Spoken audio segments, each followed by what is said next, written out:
Hey, welcome to another edition of Breaking Protocol from the Razzle Dazzle Show, our ongoing miniseries where we break down key updates and design questions straight from the development of Shade Protocol. These episodes are built around the game's community engagement series Devs Ask You, or DAUs, where Kendall and the team not only show us changing, but invite fans to shape the journey with them. Today's episode focuses on a brand new enemy type that looks like it could tear straight through a fortress wall, the Xavior Boltknight. The Boltknight introduces a different kind of combat pressure than some of the faster enemies we've seen recently. The Boltknight seems focused on raw force, area control, and devastating impact. Be sure to follow us and Little Legendary on our socials and YouTube channel, and be sure to join the Shade Protocol Discord server to follow new DAUs, vote in polls, and share your voice directly with the dev team. Links to everything will be in the description down below, and with all that being said, it's Razzle Dazzle time!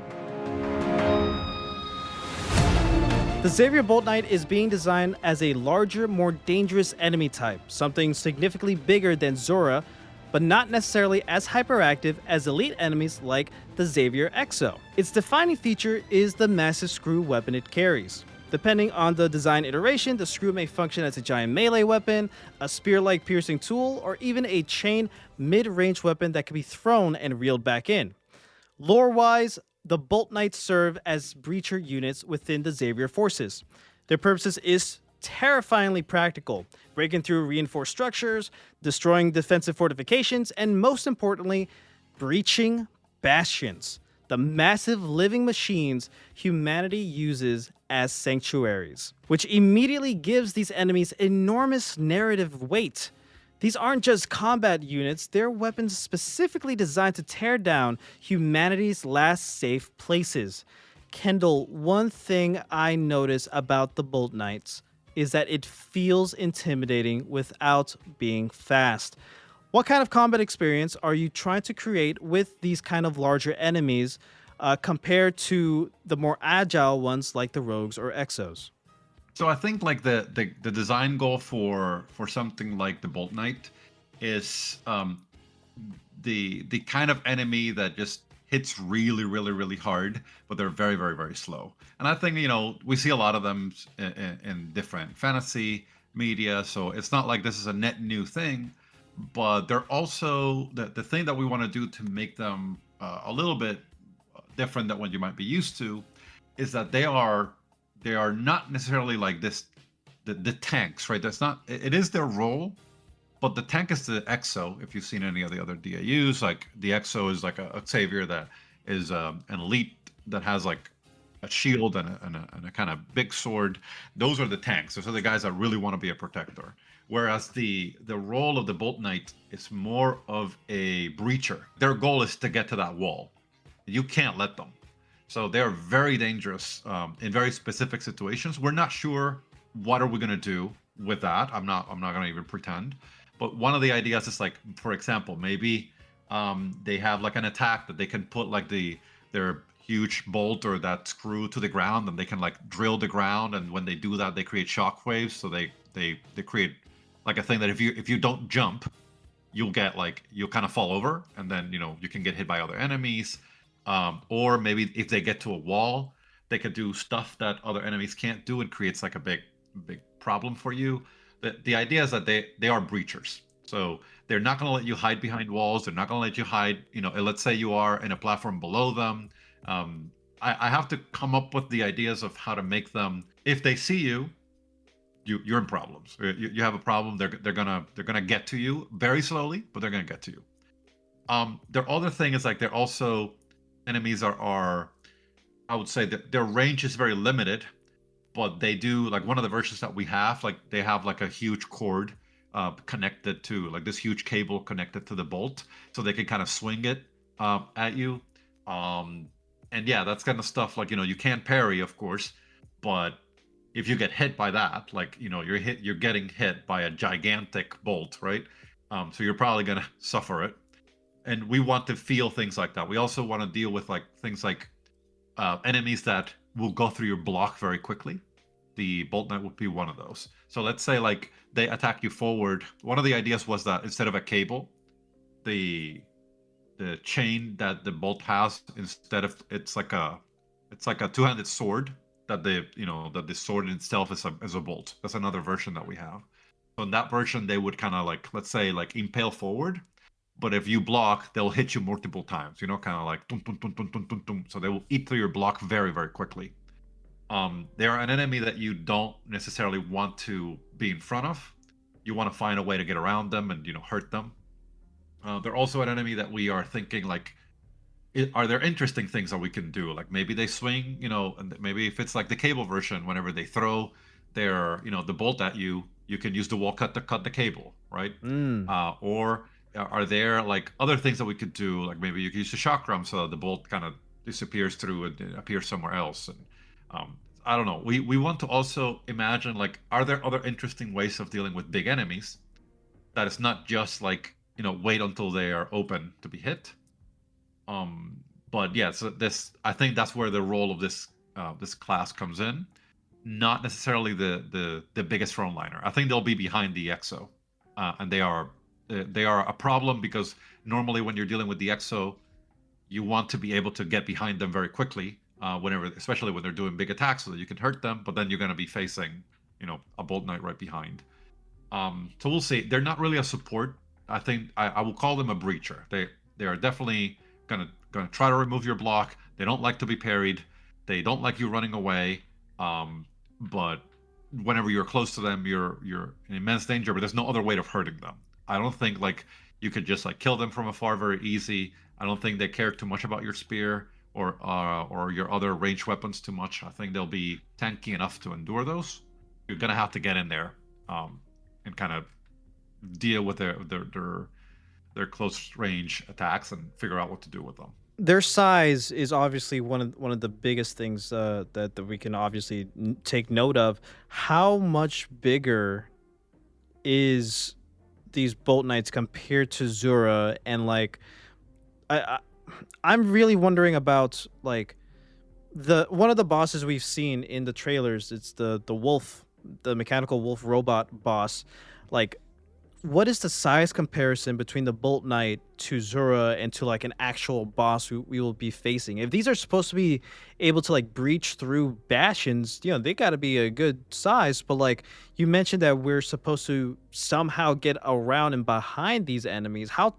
Depending on the size, of course, like how challenging would that be? Well, the good thing is they're not that big because most of the versions that we have, we designed them kind of conceptually.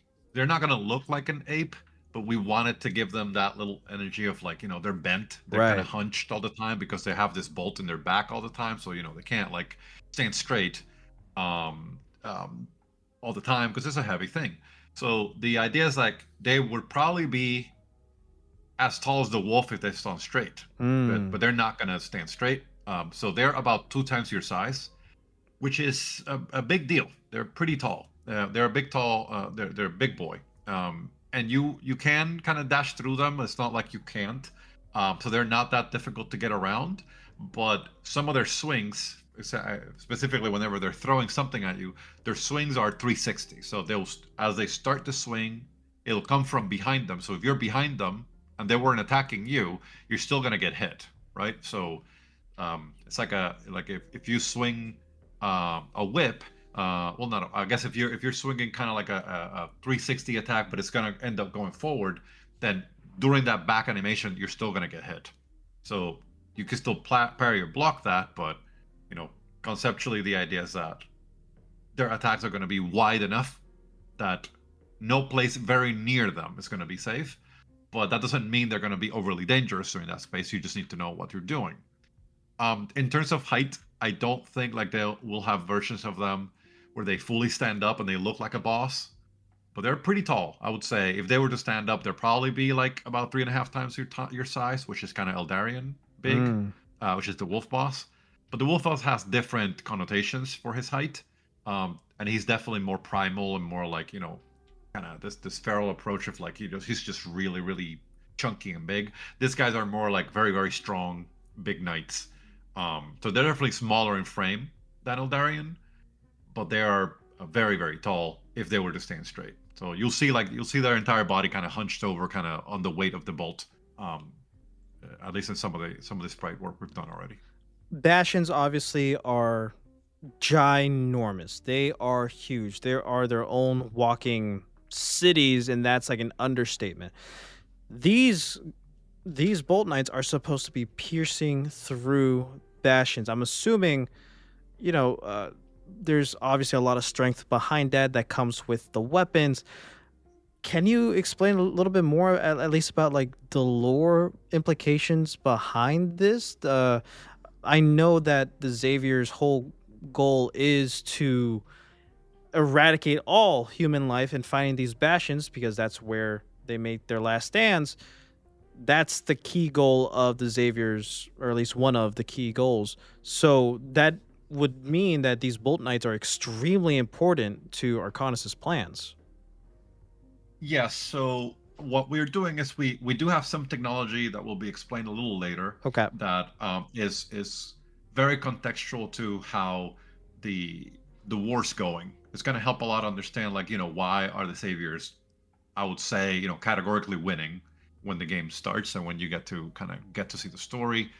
Um, but the truth is, to give some context, is that in the game, we have this whole story of, like, at some point there's this thing called the ship protocol. You're going to learn a lot about in the game, and its core goal is to eradicate humanity, and then the saviors are aligned with that goal for many reasons. But the saviors are not the ship protocol, right? They're a faction in the world. So imagine, you and I are fighting, and then there's global warming, right? Right. That's kind of how I imagine, right? It's you and I are fighting, and then there's the economy. You and I are fighting, and then there's taxes. Like, the ship protocol is like a big problem that is, like, separated from the core conflict of the factions of the game.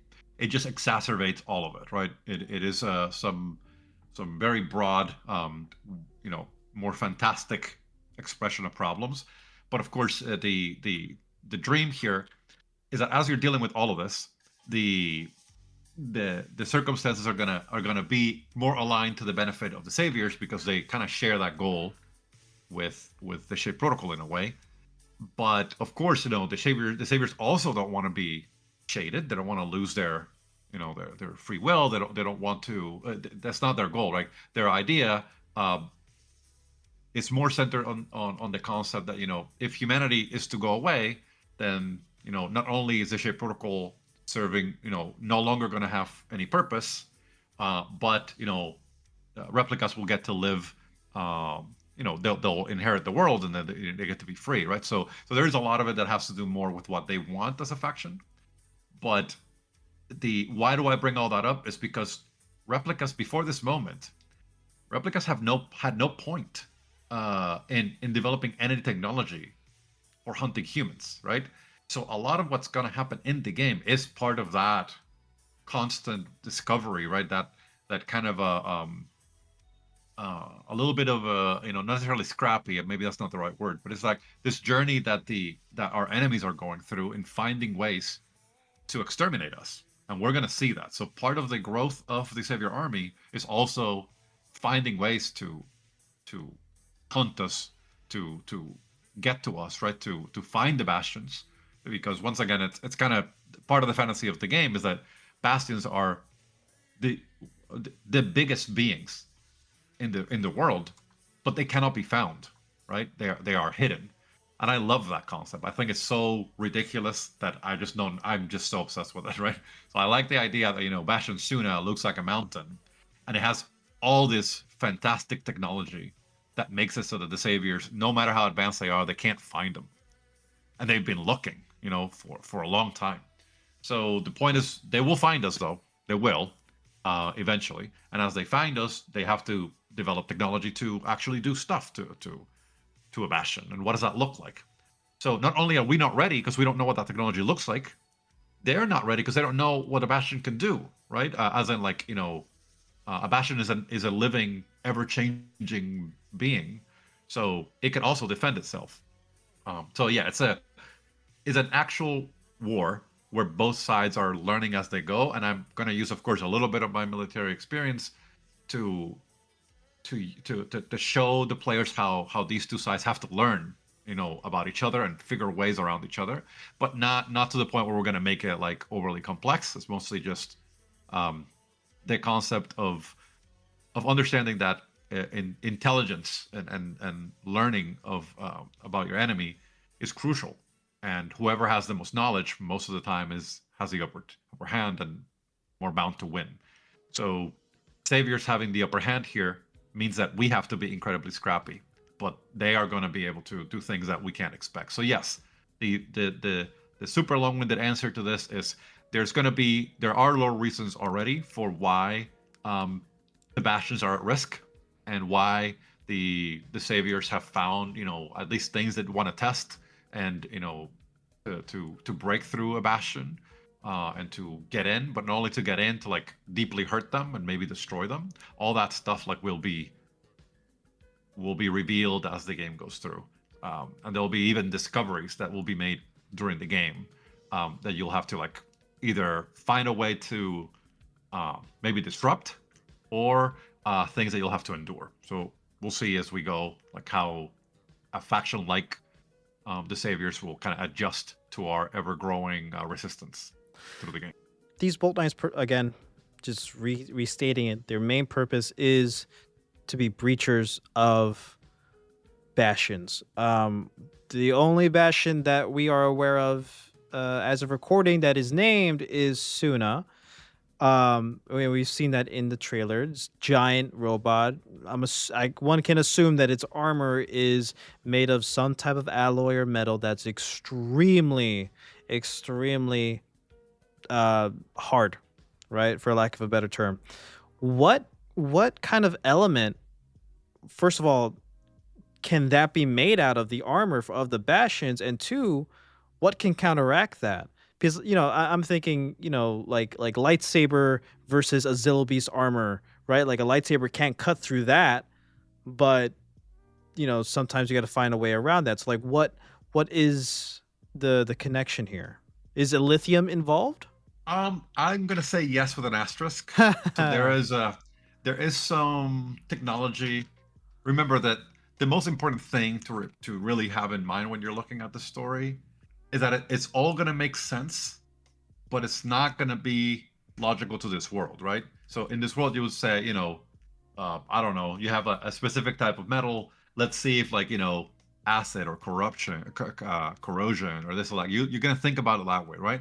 We're in a world full of code and music, right? So things are not going to be like a linear connection to what you have in this world, but there's going to be some, we'll call it logical way in that universe for the saviors to disrupt, right, the bastion's ability to kind of rebuild itself, to resist the this break-in, right, or many things like that, to hide. There's many technologies that they'll develop that we will be made aware of. They're very fantastical, of course, but they will make sense in terms of the lore of the game, and they will have like implications that are not just like, oh look, this thing's like hurt bastions. It's going to be like a bigger technology that will be present the entire game, and you'll kind of get the sense like, oh, this just makes sense, right? In this world, this makes sense. This is disruptive to in general in this world, and that can have these consequences.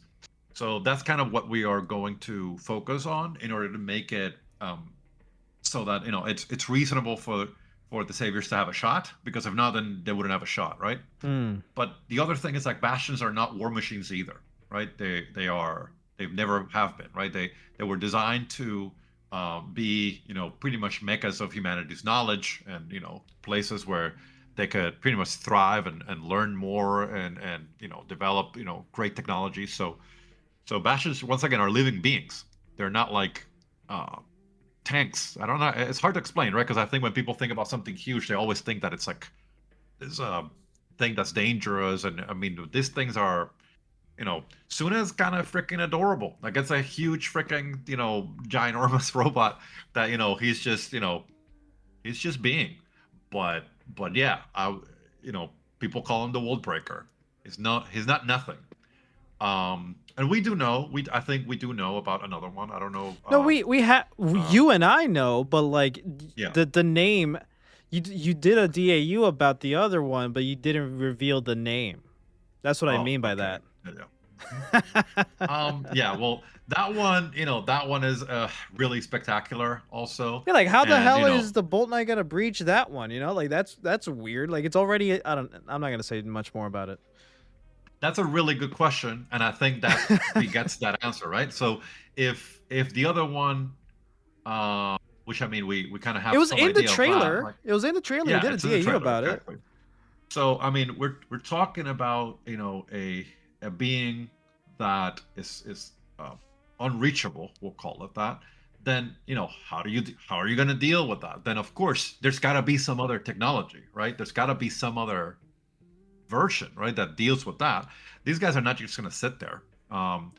But the core goal here is that the technology that enables this danger has to be kind of very well themed, and it has to be like true through the entire game, right? It's like this thing exists, and therefore this is a danger, and therefore the saviors are going to use it for this and that and this other way, and then they're getting creative with it. So you'll see. It's going to take a little bit more time for us to like bake that a little further, but it's reasonable to expect that the saviors are gonna find ways to deal with the bastions, and that the bastions are the ones that are at risk here. Even though they are magnificent, larger than life, colossal living robots, they are the ones that are in danger here, and that's part of the fantasy of like the saviors being so kind of. That's why I like them so much. Like they don't respect the bastions in terms of their size and their magnitude. They just think we are the saviors of this world. You're gonna fall, and I think that's a beautiful thing to see from the other side. Now, does that mean we'll never deal with like massive beings and we're only the ones that get to enjoy befriending them? Who knows, right? We might see more, right? We might see a lot more. But there are many bastions. I wouldn't say, well, that's not the right word, right? There are enough bastions in the world that we will get to experience some of them, but we know some others exist, and that's where we might just have to assume how things played out in places where we can't necessarily be to see. So yeah, I'm very excited. I'm very excited about it. There will be quite a lot of things that people don't expect with the bastions. There's a lot that I want to say, but I think I need to be careful. But yeah, conceptually, I think the bastions are going to be a big connector between the normal world strife and the larger than life problems of Shade Protocol. I think that leap is going to be easier because of the bastions. Like the bastions are so fantastical already that they're going to make the leaps into the more crazy stuff that we have in the game feel a little bit more natural. So more to come on that for sure. But yeah, expect a lot more from the bastions, and they're not just going to sit there and die either. So yeah, we'll see. Hopefully we'll get to show you guys more of the crazy stuff we have in mind with the story. This has been another episode of Breaking Protocol from the Razzle Dazzle Show. Want to help what Shade Protocol becomes? Join the Shade Protocol Discord server to follow new DAUs, vote in polls, and share your voice with the dev team directly. Go follow Shade Protocol on Kickstarter, and if you like this breakdown, check out our past spotlights and interviews with Kendall right here on the Razzle Dazzle Show. Remember, the future of Emeria is still being written.